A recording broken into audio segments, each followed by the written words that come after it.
ഇന്ന് നമ്മൾ വായിച്ച് ധ്യാനിക്കുക ജോബിന്റെ പുസ്തകം 35-36 അധ്യായങ്ങളാണ്. അധ്യായം 35 ദൈവത്തിന്റെ ക്ഷമ.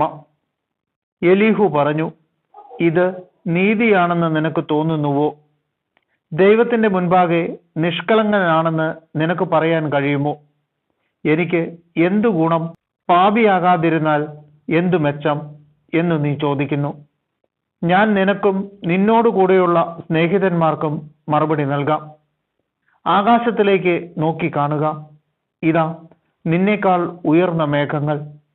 നീ പാപം ചെയ്തുവെങ്കിൽ അവിടത്തേക്കെതിരായി നീ എന്തു നേടി? നിന്റെ അകൃത്യങ്ങൾ പെരുകിയാൽ അത് അവിടുത്തെ ബാധിക്കുമോ? നീ നീതിമാനാണെങ്കിൽ അവിടത്തേക്ക് എന്തു കൊടുക്കുന്നു? അല്ലെങ്കിൽ നിന്നിൽ നിന്ന് അവിടുന്ന് എന്ത് സ്വീകരിക്കുന്നു? നിന്റെ ദുഷ്ടത നിന്നെ പോലെ ഒരുവനെ സ്പർശിക്കുന്നു, നിന്റെ നീതിയും അങ്ങനെ തന്നെ. മർദ്ദനങ്ങളുടെ ആധിക്യം നിമിത്തം മനുഷ്യർ നിലവിളിക്കുന്നു, ശക്തരുടെ കരം നിമിത്തം അവർ സഹായത്തിനു വേണ്ടി മുറവിളി കൂട്ടുന്നു.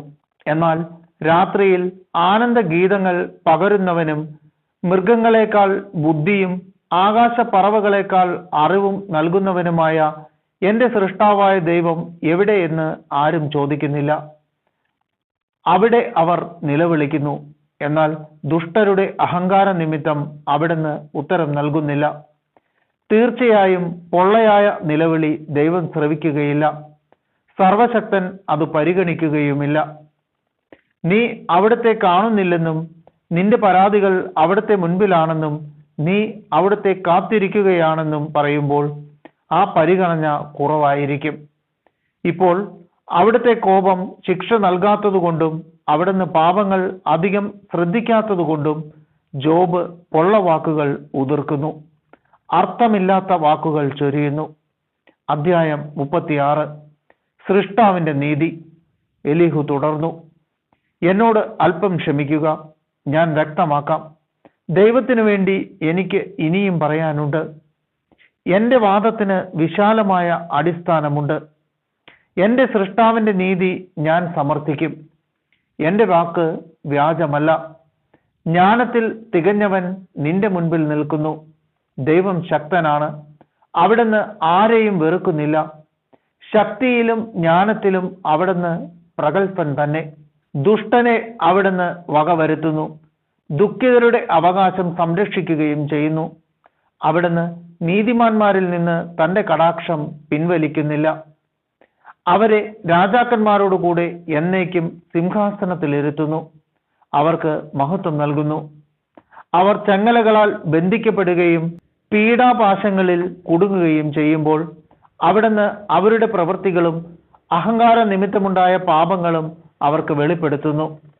അവിടുന്ന് പ്രബോധനത്തിന് അവരുടെ ചെവി തുറക്കുകയും അകൃത്യങ്ങളിൽ നിന്ന് പിന്തിരിയാൻ അവരോട് കൽപ്പിക്കുകയും ചെയ്യുന്നു.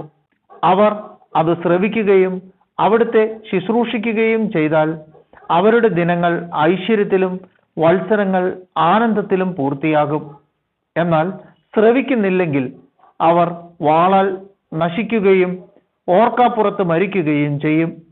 അധർമ്മങ്ങളിൽ നിന്ന് കോപം ഒഴിയുന്നില്ല. അവിടുന്ന് ബന്ധിക്കുമ്പോൾ അവർ സഹായത്തിനു വേണ്ടി നിലവിളിക്കുന്നില്ല. അവർ യൗവനത്തിൽ തന്നെ മരിക്കുകയും അവരുടെ ജീവിതം അപമാനത്തിൽ കലാശിക്കുകയും ചെയ്യുന്നു. പീഡിതരെ അവരുടെ പീഡകൾ കൊണ്ട് തന്നെ അവിടുന്ന് രക്ഷിക്കുകയും ദുരിതം കൊണ്ട് അവരുടെ ചെവി തുറക്കുകയും ചെയ്യുന്നു. നിന്നെയും അവിടുന്ന് കഷ്ടതകളിലൂടെ ഞെരുക്കമില്ലാത്ത വിശാല സ്ഥലത്തേക്ക് ആകർഷിച്ചു. നിന്റെ മേശമേൽ ഒരുക്കിയിരുന്നത് കൊഴുപ്പുള്ള പദാർത്ഥങ്ങളാണ്, എന്നാൽ നിന്നിൽ ദുഷ്ടരുടെ ന്യായവിധി നിറഞ്ഞിരിക്കുന്നു. വിധിയും നീതിയും നിന്നെ കോപം നിന്നെ പരിഹാസത്തിലേക്ക് തിരിക്കാതിരിക്കാൻ നീ സൂക്ഷിച്ചു കൊള്ളുക. മോചനദ്രവ്യത്തിന്റെ വലിപ്പവും നിന്നെ വ്യതിചലിപ്പിക്കാതിരിക്കട്ടെ. കഷ്ടതയിൽ അകപ്പെടാതിരിക്കാൻ നിന്റെ നിലവിളിയോ നിന്റെ കരുത്തോ ഉതകുമോ? ജനതകൾ തങ്ങളുടെ സ്ഥാനങ്ങളിൽ നിന്ന് വിച്ഛേദിക്കപ്പെടുന്ന രാത്രികൾ വരാൻ നീ കാക്ഷിക്കരുത്. അകൃത്യങ്ങളിലേക്ക് തിരിയാതിരിക്കാൻ നീ സൂക്ഷിച്ചു കൊള്ളുക. കാരണം പീഡനങ്ങളെക്കാൾ ഇതാണല്ലോ നീ തെരഞ്ഞെടുത്തിരിക്കുന്നത്. ദൈവത്തിൻ്റെ ശക്തി എത്ര മഹത്താണ്! അവിടത്തേക്ക് തുല്യനായ ഗുരു ആരുണ്ട്? അവിടത്തേക്ക് മാർഗനിർദ്ദേശം നൽകിയവൻ ആരുണ്ട്? അല്ലെങ്കിൽ നീ ചെയ്തത് തെറ്റാണ് എന്ന് അവിടത്തോട് പറയാൻ ആർക്ക് കഴിയും? മനുഷ്യർ പാടി പ്രകീർത്തിച്ചിട്ടുള്ള അവിടുത്തെ പ്രവർത്തികളെ സ്തുതിക്കാൻ മറക്കരുത്. എല്ലാവരും അത് നോക്കി നിന്നിട്ടുണ്ട്.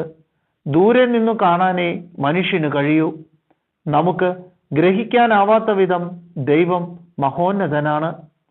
അവിടുത്തെ വത്സരങ്ങൾ തിട്ടപ്പെടുത്താനാവില്ല. അവിടുന്ന് നീർത്തുള്ളി വലിച്ചെടുക്കുന്നു. അവിടുന്ന് മൂടൽ മഞ്ഞിൽ നിന്ന് മഴ പൊഴിക്കുന്നു. ആകാശം അത് വർഷിക്കുകയും മനുഷ്യന്റെ മേൽ സമൃദ്ധമായി ചൊരിയുകയും ചെയ്യുന്നു. മേഘങ്ങൾ പരക്കുന്നതും അവിടുത്തെ വിധാനത്തിൽ നിന്ന് ഇടിമുഴങ്ങുന്നതും എങ്ങനെയെന്ന് ആർക്ക് ഗ്രഹിക്കാനാവും? അവിടുന്ന് ചുറ്റും മിന്നലുകളെ ചിതറിച്ച് സമുദ്രമൂലങ്ങളെ മറയ്ക്കുന്നു. ഇവ വഴി അവിടുന്ന് ജനതകളെ വിധിക്കുകയും സമൃദ്ധമായി ആഹാരം നൽകുകയും ചെയ്യുന്നു. അവിടുന്ന് മിന്നലുകൾ കൊണ്ട് തൻ്റെ കൈകൾ മറയ്ക്കുന്നു.